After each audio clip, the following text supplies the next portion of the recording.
we're going to talk about a lot of different ways to find slope, and then using slope in a lot of different scenarios.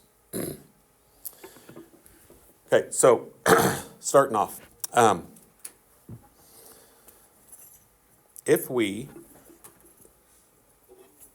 talk about slope, there's really three different kinds of slope that we can have. But the first one we're going to talk about is how to find slope off of different types of scenarios. So we could be given some ordered pairs. We could be given a table. We could be given a graph. We could be given a lot of different things. And when we talk about slope, we're only looking at linear functions. We're only looking at graphs that make a line. So we're not going to be looking at like parabolas or like one that we just did with that square root function or any other type of function. We're just looking at linear functions. So if I were to put up a table here,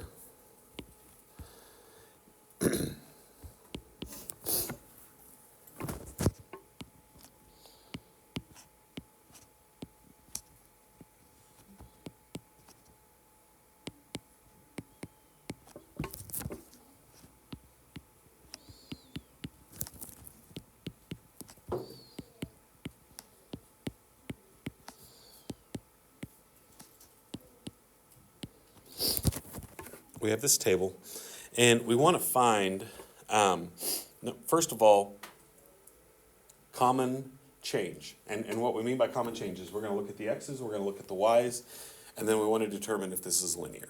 The only time we can do slope is if this is a linear function. And so a couple of problems today, they're going to ask us, is this a linear function?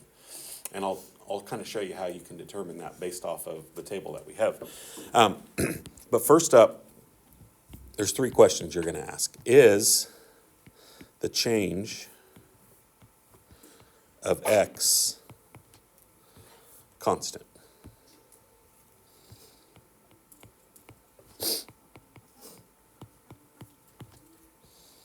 And so what that means is as I go from one x value to the next, and I work my way down, we're going up 2, up 2. And as we go all the way down, it stays the same. And you got to check it for everything, okay, all the way down. So all of my x values are going up by 2. So we would say yes. Positive 2 is the change. Then we'd ask the question for y also. Is the change of y constant? And so the same thing. We would go start, and you could work your way up, you could work your way down, whatever, but usually if we start in the same direction, I just go top to bottom. So -8 to -12, we're going to be going down 4. Down 4, and as I keep going, all of these are the same. But we don't want to stop after like the first two, because what if like some of the points at the bottom don't have the same change? We want to make sure it's the same all the way throughout, and then it's not getting bigger or smaller at any point in time. And so here we would say the same thing. We would say yes, my y values are going down 4, all the way down.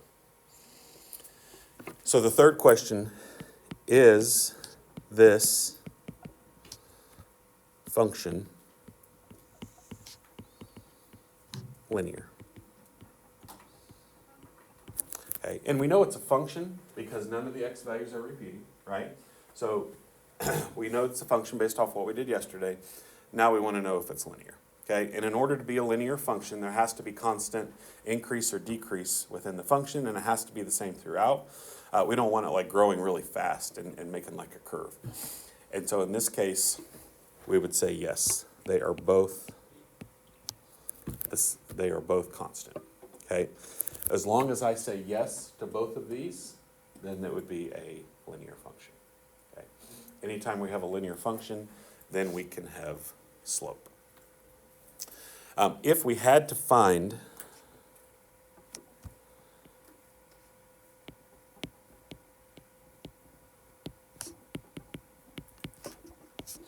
the slope of this situation, It's the change in y over the change in x. The change in y is -4, the change in x is 2, and that tells me my slope would be -2.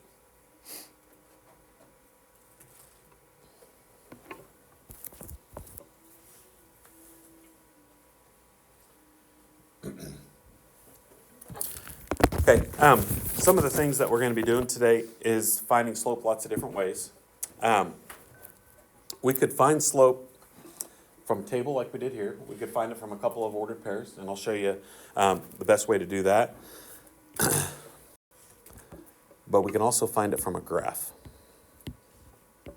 Slope from a graph. And I'm going to put up a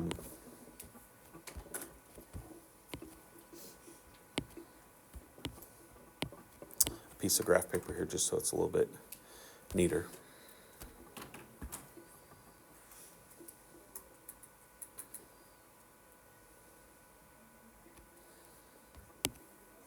Okay, I'm going to put 2 points on this graph, and we're going to find the slope of those 2 points.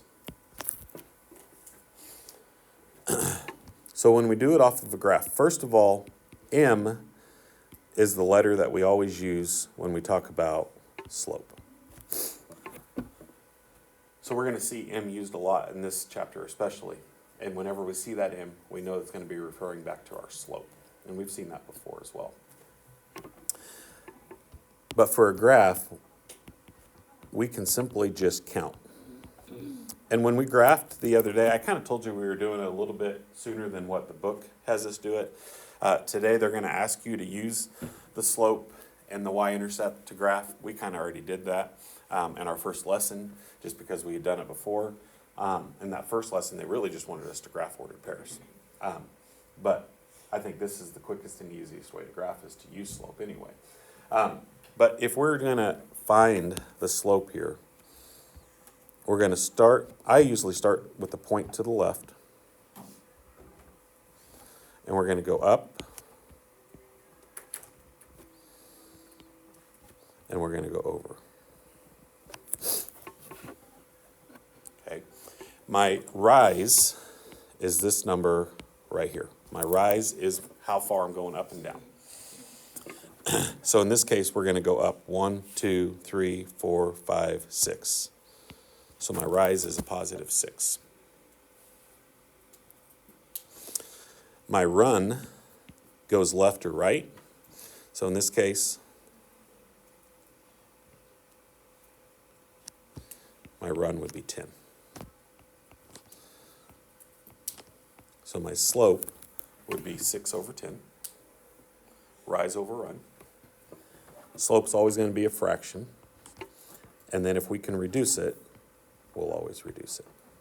It'll look like that.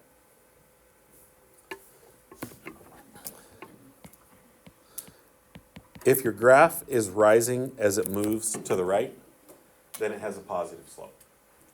Okay?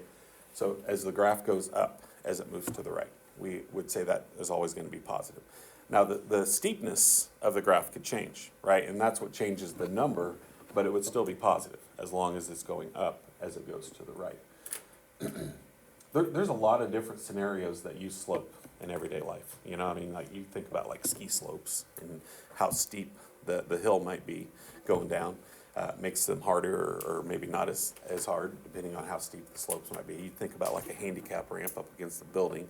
They have to be made to a certain specification because if they were really steep, it would be really hard for them to go up, right? And so if they don't make them to a certain specification, then they got to start all over again. Even like the roof of this building is a huge building, right? But it has a slope to the roof because the roof has to slope just a little bit so the water can run off. If the water just sits up on top of the building, then eventually the roof would cave in and we'd have issues. But there's a little bit of slope to it. And sometimes you don't even notice it when you're sitting there looking at it. Like a roadway, like when it was raining yesterday. Water's just running right off, and that's where the ditches come into play too, because it's just going to run right off the roadway and go right into the ditches, so it's not causing hazards on the road.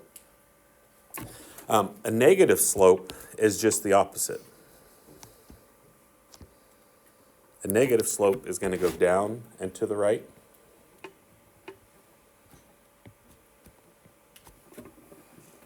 So we have 2 points, and you just got to find 2 points that are on that graph. And there might be a bunch of points that are on that line, but we just got to find 2, okay? And in this case, we're going to go down, and then we go over. You could start here. Some people say, well, why don't you start at this one? You could. I always kind of like to do it like a book where we're going left to right. So if I go from this point to this point, we're going to go down first. We always go up or down first. So we go down 1, 2, 3, 4. And then we go right 1, 2, 3, 4, 5. So here, our slope would be -4 over 5. This one is a negative slope because the graph is going down as it moves to the right. Once again, the steepness could change, but as long as it's going down as it moves to the right, the slope will stay negative. And that's kind of how you know what kind of slope this should be. A couple of special types of graphs that we might see.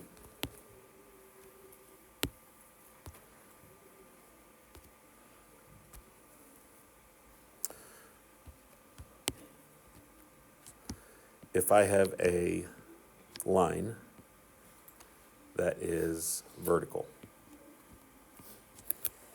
Okay, this one's not positive, it's not negative, so it has a different kind of slope to it.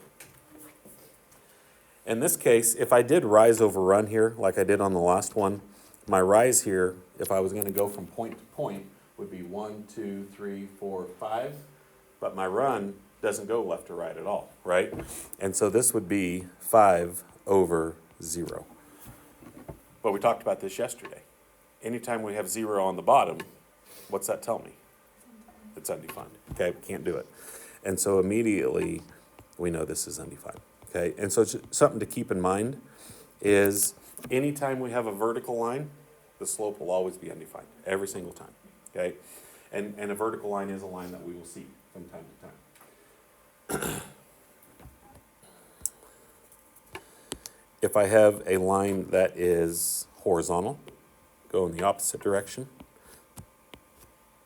This time, my rise is 0 because it doesn't go up or down at all, it just stays flat. In this case, my run is 7, and 0 divided by 7 is still 0, okay? So anytime we have a horizontal line, my slope will always be 0. And so those are 2 specific situations with slope. There's no positive, no negative, because there's no rise or run to it, depending on what the graph looks like. And that is what it would look like on a graph.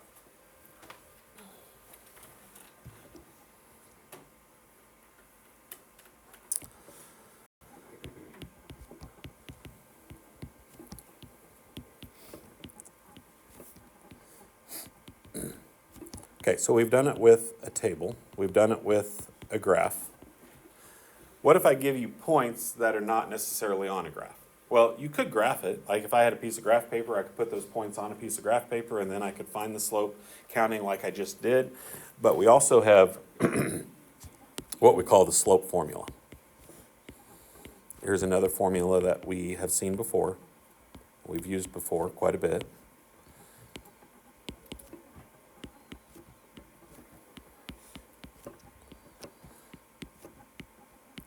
Biggest thing is always make sure your y's are on top.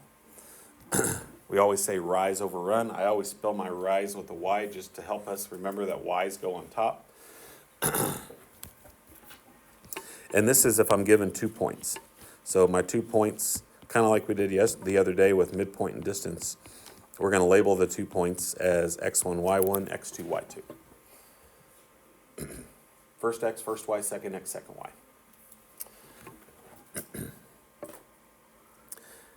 So if I give you 2 points,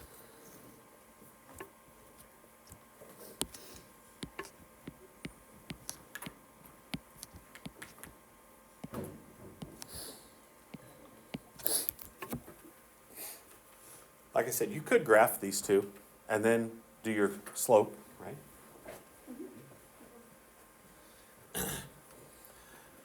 But if we don't have a piece of graph paper, I probably wouldn't do that because then it's kind of hard to count and come up with what we need.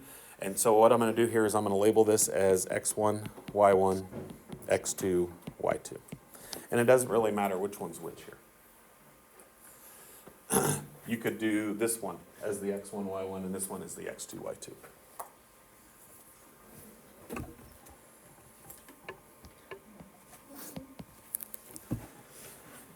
So then we just plug the numbers into the formula. We're going to go 6 minus 3 over 5 minus negative 2. So this would become 3 over 7. And once again, our slope is a fraction. Okay? We usually don't write slope as like a decimal. I mean, there are some scenarios where maybe a decimal would be okay, but we don't really want to write slope as a decimal here. We would rather leave it as a fraction, rise over run. If it reduces, we would reduce it. But and if this happens to be like a whole number on bottom, then maybe we could divide it. Like if I had 6 over 3, I could go ahead and just write it as 2. You don't necessarily have to leave it as a fraction if it divides out to be a whole number.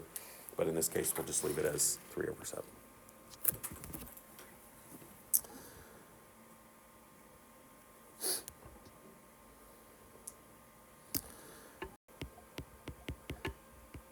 Okay, another way that we can find slope is find slope from an equation. And we kind of already did this the other day, at least for slope-intercept form. But I'm gonna show you how you can find slope from slope-intercept form, which is pretty easy. But we're also going to talk about how we can find slope from a standard form equation. Or what if my equation is vertical or horizontal? What does that look like? And how do I know what the slope is of those? So once again, y equals mx plus b is our slope-intercept form. We talked about it in the first lesson. We used it to help us graph. M is our slope. B is our y-intercept.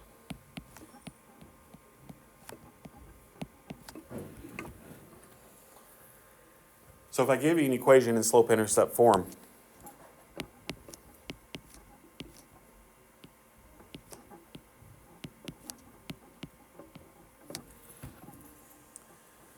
today, the main focus is going to be slope, but we could identify both of those things pretty easily. M is negative 3/5. Y-intercept is 8. So there isn't much to it. If it's in slope-intercept form, finding the slope is pretty easy because the name tells us we already know the slope. The slope is part of our equation.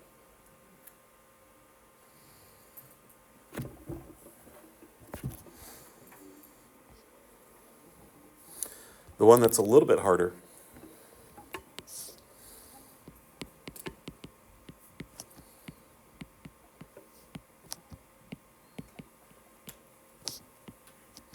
is trying to find slope from standard form. We talked a little bit about standard form the other day. There's good and bad to standard form. The generic equation for standard form is ax plus by equals c. The good is, like when we graphed it the other day, we could do like a cover-up method and we could graph it, and that's typically where we'll see standard form more than anything is maybe to graph it. But there are times where they'll give us an equation in standard form and we got to do some things with it.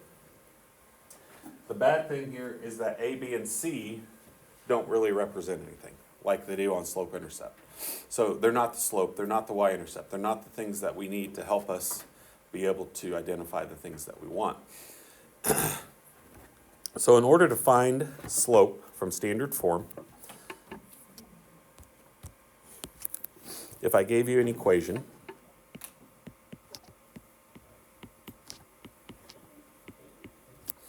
there's two ways to do it, okay? So I'm going to show you one way that you can always do it, and then I'm going to show you a shortcut, kind of an easy, quick way you can get to your slope. So So the one way we could do it is we could solve it for y and make it look like what we did on the first one. We could get it into slope-intercept form.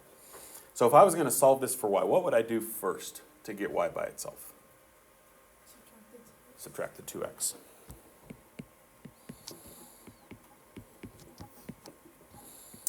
So we've got negative 6y equals negative 2x plus 12. Be careful not to combine those together, because 2 has an x on it, 12 does not.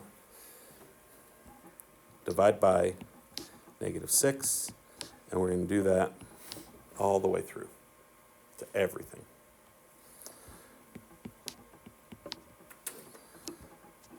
And then we're going to reduce this. Negative and a negative make this a positive. 2 over 6 becomes 1/3. And then 6 divided by negative 2.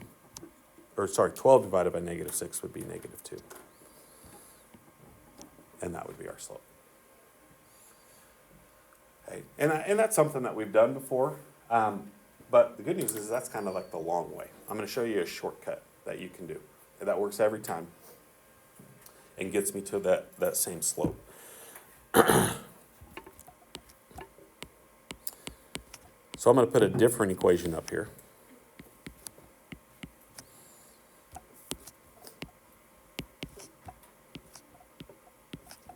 And this shortcut allows me to find the slope without having to solve the equation for y. So it's a big time saver, but you got to kind of remember the rule. Opposite of a over b is the rule. The number in front of x is your a, the number in front of y is your b.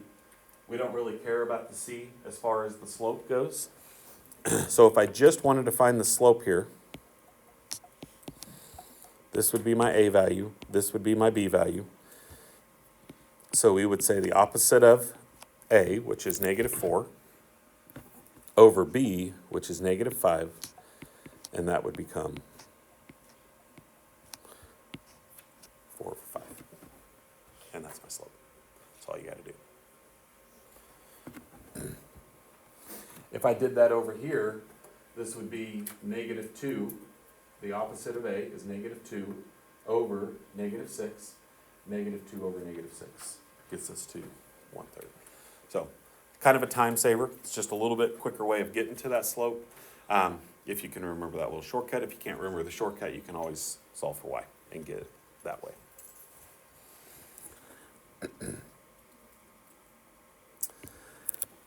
The two special types of scenarios that we talked about.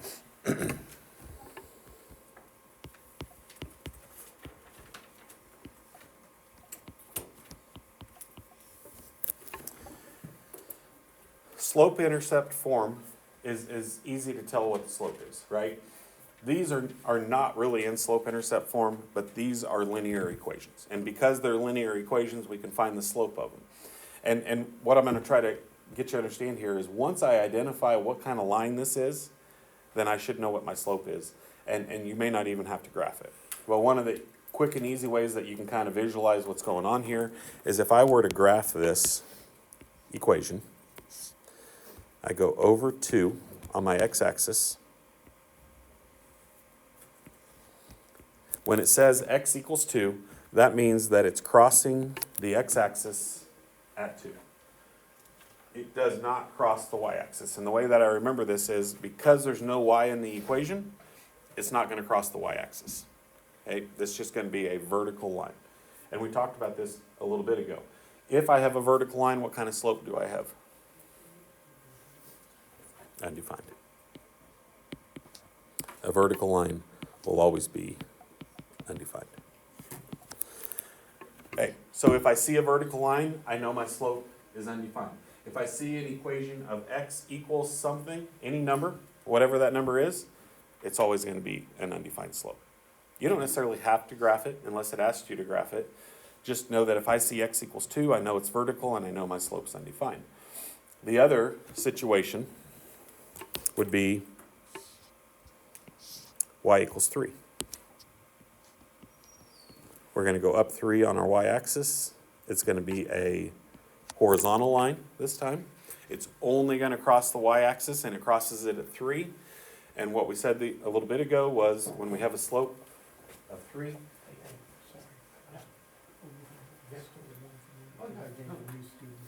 perfect. Yeah, that's why I send extras, so. I appreciate it, but yeah, I'm just letting you know, that's so wonderful. Okay, no problem. That's why they're appreciate it. You bet. Thanks for letting me know.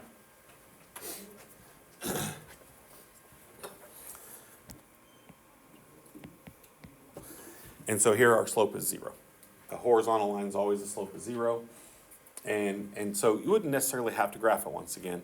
Just know that y equals 3 will always be horizontal and it'll always have a slope of 0 every time. Okay, so when I see that equation, immediately I should think, okay, I know what this is going to look like.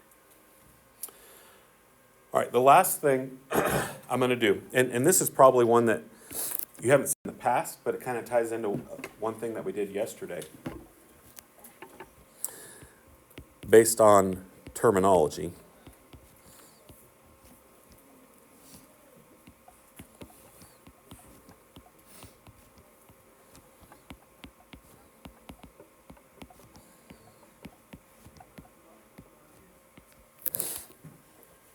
Find the slope, okay? Well, we're not used to seeing something written like this. But the problem that we did yesterday, we looked at a graph and we tried to evaluate what a function was, but without the equation. Here we don't have the equation. We don't have the graph. We just have these two function notations. But remember what we talked about yesterday. This is my input. This is my output. So this is just a really fancy way of saying this is the ordered pair, negative 2, 3. When I plug negative 2 into a function, 3 is what I get out. Okay? It's just another way of writing an ordered pair. Same thing here. When I plug negative 1 into some function, the same function, whatever that function is, 9 is what I get out. Those are my two ordered pairs. Okay? And this is where we're used to seeing it, right? If I have two ordered pairs, I can find the slope, and now I can do my slope formula. And I can go 9 minus 3 over negative 1 minus negative 2. And here, because we have 6 over 1, my slope would just be 6.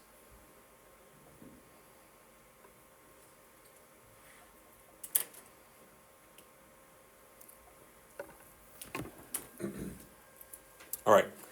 One of the last ones I'm going to do here is I'm going to kind of do like a story kind of situation where we have to find the slope off of that.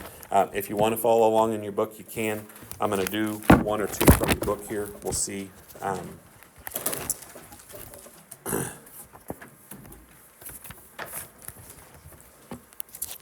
am going to be on page 70.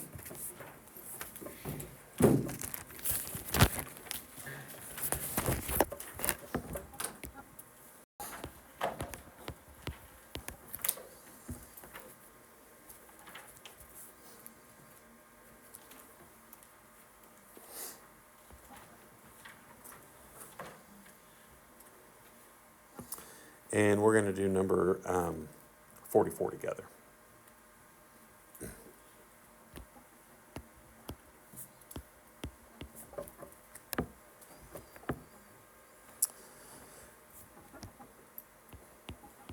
You can kind of do this however you want. I kind of like to do it as like a table, and we'll do some other stuff with this down the road here. But for a story problem, the way it's set up, and in this case, it's talking about the number of children in a kindergarten classroom in South Korea decreased from 26.3 in 2000 to 16.7 in 2022. Okay.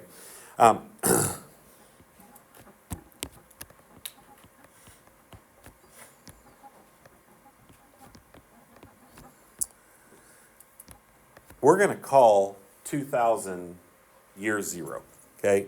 And that's kind of like whenever we do like data, we have to have like a starting point, right? And so in this case, 2000 is kind of like my first time I collected data. So we call that year 0 because it's when we began. It's not really year 1, because year 1 would be the first year after I started collecting data. And so 2000 would be year 0. So the way I would write this is in year 0, the class sizes were 26.3. In 2022, which is 22 years later, then the class sizes were 16.7. And so they're giving us some data, and they're trying to get us to find the slope or the average rate of change of this kindergarten class, okay? And so they never use the word slope here, but that's what we're trying to find. When we find slope, that's what we're finding. If we go back to that table that we did at the very beginning of the lesson, we're trying to find out what is the average rate of change for whatever that might be. So in this case, we're just going to use our slope formula again. So I'm going to go 16.7 minus 26.3 over 22 minus 0.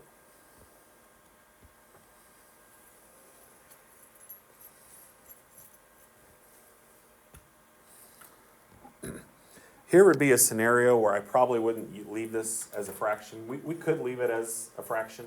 But whenever we do like a story problem like we're doing here, especially because I'm given decimals in my original number, I probably would put decimals in my answer. If you left it as a fraction, it's not wrong. But also notice the key word in here is they use the word decreased. So the class size is going down throughout the years, right? In those 22 years, it's gone down. And how much is it going down? So really what we want to try to figure out is how much is it going down per year. So over 22 years, how much is this going down? It really went down almost 10 students in the class, right? But here we could just put this right into our calculator. 16.7.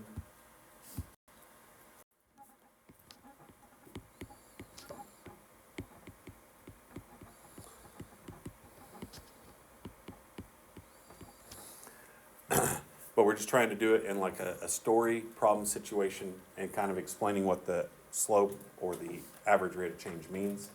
And it tells us how much it's happening per year, okay? And so putting like labels with it I think is important too. If I just put negative 0.4, what does that 0.4 mean? And so that's why the labels kind of help us to kind of know what's going on there. Okay, that's it. Pretty common topic. We've seen slope a lot before, so I think it's a pretty good lesson for a Friday.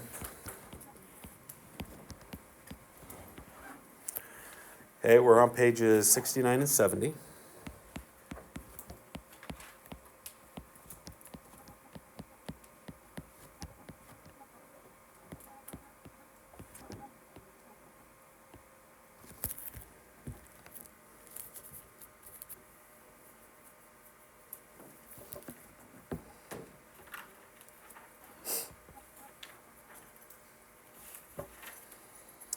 Going by fours, we did fives yesterday, so we're going to start with number 1, and all you do is just add 4. So my next one would be, we're going to do like 1, and then 5, and then 9, and keep going until we get up to 37. So just keep adding 4 each time as you go. It's a lot better than evens or odds.